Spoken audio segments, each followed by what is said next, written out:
alaikum masu kallon mu. Barkamu da warhaka. Wani da sai kasance da ku a cikin shirin mana labaran mu na yau da kullum inda muke kawo muku sabbin labarai masu muhimmanci daga Najeriya da duniya baki daya. A yau za mu duba wani batu mai matukar muhimmanci. Furucin fitaccen attajiran Afirka wato Alhaji Aliko Dangote wanda ya bayyana cewa gina matatar man fetur tasa wadda ta kai dala biliyan 23 ita ce hadarin kasuwanci mafi girma da ya taɓa fuskanta a rayuwarsa. Wannan matatar mai na ɗaya daga cikin manyan ayyukan da za su iya canza tattalin arzikin Najeriya da Afirka baki daya. Me yasa Dangote ya kira wannan aiki mafi hatsari? Me yasa dauki wannan kasadar?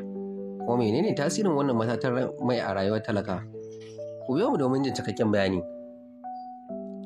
A cikin wannan tattaunawa da gidan labarai na Bloomberg, Alhaji Aliko Dangote ya bayyana cewa kafa wannan babbar matata wadda ke Lagos ta kasance ban kalubale a gare shi. Ya ce, wannan shine hadari mafi girma da na taɓa fuskanta a rayuwata, amma na ƙudiri aniyar yin hakan saboda na san amfanin da zai iya jawa Najeriya da Afirka baki daya. Dalilin da suka sa matatan mai ta kasance babban hadari shine babban kuɗin ginin ta. Dangote ya bayyana cewa ya kashe kuɗaɗe har naira dala biliyan 23 wajen gina matatar, wanda ya zama babbar jarin da ya taɓa zubawa a wani aiki guda. Sannan kuma akwai rashin tabbacin tallafin gwamnati. A lokacin da ya fara ginin matatar, ba san ko gwamnati za ta tallafa masa ba, kuma bai san yadda kasuwar mai za ta kasance a nan gaba ba. Sannan kuma akwai karkashin kasuwancin mai. Kasuwancin mai yana da haɗarurruka da yawa, ciki har da canjin farashin duniya da matsalolin siyasa. Sannan kuma akwai matsaloli na fasaha da tsari. Ginin irin wannan babbar matata na ɗaukar lokaci mai tsawo, kuma ya haɗu da ƙalubalen shigo da kayan aiki da ƙasashen waje. Dangote ya ƙara da cewa matatan mai na iya samar da mai fiye da gangarar miliyan 650 a shekara, wanda hakan zai taimaka wajen rage dogaran Najeriya da shigo da man fetur da kasashen waje. Ko mai wannan matatar mai za ta taimaka? Wannan matatar mai za ta taimaka wajen rage farashin man fetur.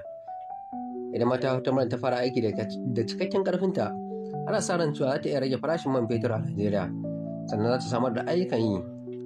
Matatar man na ɗaukar dubban ma'aikata wanda hakan zai taimaka wajen rage matsalar rashin aikin yi a Najeriya.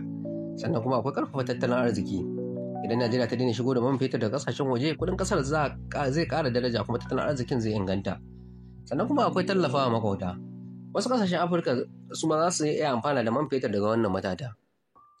Dangote ya bayyana cewa yana fatan gwamnatin Najeriya za ta ba da haɗin kai da shi don tabbatar da cewa wannan matatar man ta cimma burinta ta taimaka wajen bunƙasa ɓangaren mai a ƙasar.